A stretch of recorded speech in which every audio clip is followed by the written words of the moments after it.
अयोग्य दान और अन्न ग्रहण करने का प्रायश्चित। युधिष्ठिर ने पूछा, पितामह, ब्राह्मण, क्षत्रिय, वैश्य तथा शूद्र को किन किन मनुष्यों का अन्न ग्रहण करना चाहिए? भीष्म जी ने कहा, बेटा, ब्राह्मण को ब्राह्मण, क्षत्रिय तथा वैश्य के यहाँ अन्न ग्रहण करना चाहिए। शूद्र का अन्न उनके लिए निषिद्ध है। इसी प्रकार क्षत्रिय को ब्राह्मण, क्षत्रिय तथा वैश्य के घर भोजन करना चाहिए, किंतु भक्ष्य भक्ष का विचार न करके सब कुछ खाने वाले और शास्त्र के विरुद्ध आचरण करने वाले शूद्रों का अन्न उनके लिए भी त्याज्य है। वैश्यों में भी जो नित्य अग्निहोत्र करने वाले, पवित्रता से रहने वाले और चातुर्मास से व्रत का पालन करने वाले हैं, उन्हीं का अन्न ब्राह्मण और क्षत्रियों के ग्रहण करने योग्य है।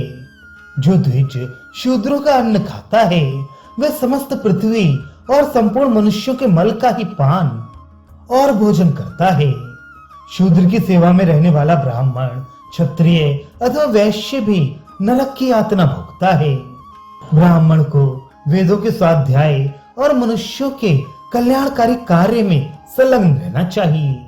क्षत्रिय को सबकी रक्षा करनी चाहिए और वैश्य को प्रजा के शरीर की पुष्टि के लिए कृषि और गोरक्षा आदि कार्य करने चाहिए।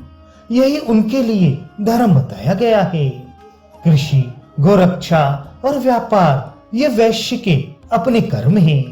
इनके प्रति उससे घृणा नहीं करनी चाहिए। जो अपने वर्ण के लिए वेद कर्म का परित्याग करके शूद्र का काम अपनाता है, वह शूद्र ही मानने योग्य है। उसका अन्न कभी ग्रहण नहीं करना चाहिए। जो ब्राह्मण चिकित्सा करने वाले, शस्त्र बेचकर जीविका चलाने वाले, ग्रामाध्यक्ष, पुरोहित, वर्षफल बताने वाले ज्योतिषी और वेद शास्त्र के अतिरिक्त व्यर्थ की पुस्तकें पढ़ने वाले हैं, वे सब शूद्र के ही समान हैं। जो लज्जा का परित्याग करके शूद्र के समान कर्म करने वाले इन ब्राह्मणों का अन्न खाता है, वह अभक्ष्य भक्षण का पाप करके घोर विपत्ति में पड़ता है। उसका कुल, वीर्य और तेज नष्ट हो जाता है तथा वह धर्म कर्म से हीन होकर कुत्ते की भांति त्रियाग योनि को प्राप्त होता है। चिकित्सा करने वाले का अन्न विष्ठा, वैश्य का अन्न मूत्र और कारीगर का अन्न रक्त के समान माना गया है।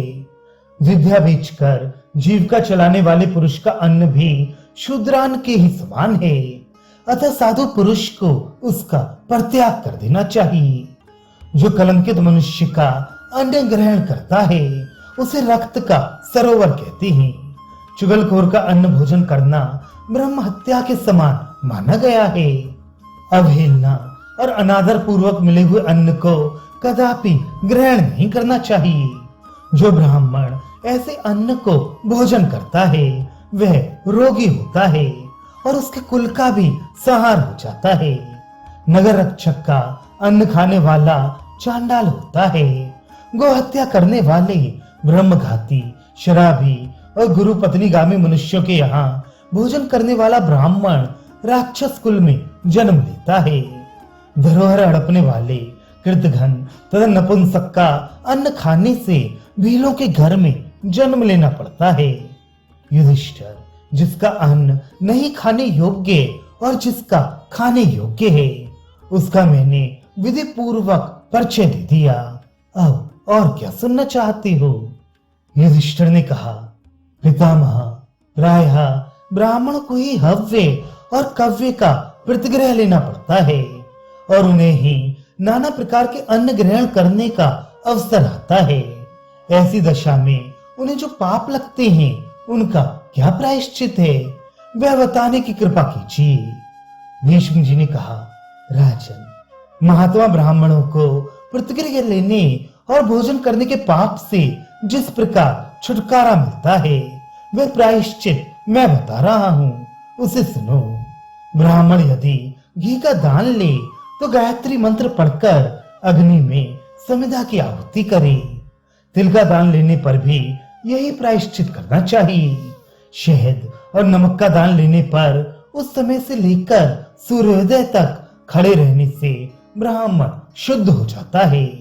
स्वर्ण का दान लेकर गायत्री का जप करने और खुले तौर पर काला लोहा धारण करने से उसके दोष से छुटकारा मिलता है। धन, वस्त्र, अन्न, खीर और ईख के रस का दान ग्रहण करने पर भी स्वर्ण दान के समान ही प्रायश्चित करे।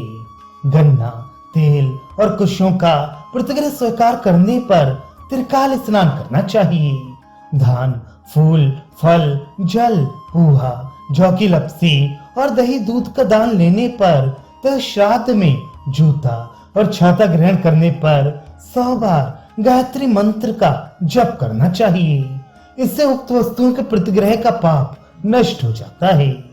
ग्रहण के समय अथवा जिसे जन्ना शौच लगा हो उसके दिए हुए खेत का दान स्वीकार करने पर 3 रात उपवास करने से उसके दोष से छुटकारा मिलता है। जो ब्राह्मण कृष्ण पक्ष में किए हुए प्रतिश्राद्ध का अन्न भोजन करता है वे 1 दिन और 1 रात व्यतीत होने पर शुद्ध होता है। ब्राह्मण जिस दिन श्राद्ध भोजन करे उस दिन संध्या गायत्री जप और दोबारा भोजन त्याग दे, इससे उसकी शुद्धि होती है। इसलिए अपराह्न काल में पितरों के श्राद्ध का विधान किया गया है, जिससे सवेरे की संध्योपासना हो जाए और शाम को पुनः भोजन की आवश्यकता ही ना पड़े।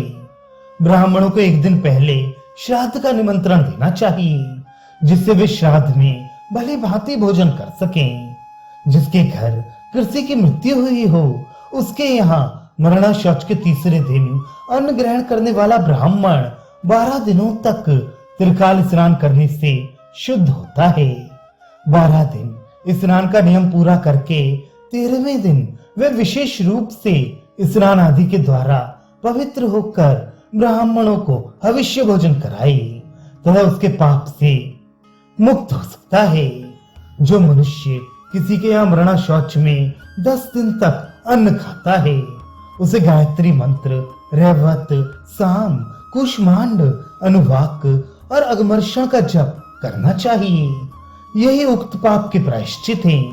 इसी प्रकार जो मरणा शौच वाले घर में लगातार 3 रात भोजन करता है वह ब्राह्मण 7 दिनों तक त्रिकाल स्नान करने से शुद्ध होता है। वह प्रायश्चित करने के बाद ही उसे सिद्धि मिलती है और सिर पर आने वाली भारी विपत्ति टलती है। जो ब्राह्मण शूद्र के साथ एक पात्र में भोजन कर लेता है उसके लिए कोई प्रायश्चित ही नहीं है। यदि ब्राह्मण वैश्य के साथ एक पात्र में भोजन कर ले तो वे 3 रात तक व्रत करने पर उसके पाप से मुक्त होता है। क्षत्रिय के साथ एक पात्र में भोजन करने वाला ब्राह्मण वस्त्र सहित स्नान करने से शुद्ध होता है।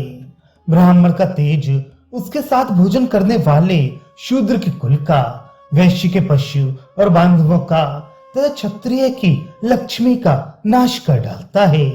इसके लिए प्रायश्चित और शांति होम करना चाहिए। गायत्री, रैवत, साम, पवित्रेष्टि, कूष्मांड, अनुवाक और अगमर्षण मंत्र का जप भी आवश्यक है। इससे पाप की निवृत्ति होती है। किसी का झूठा अथवा उसके साथ एक बर्तन में भोजन नहीं करना चाहिए।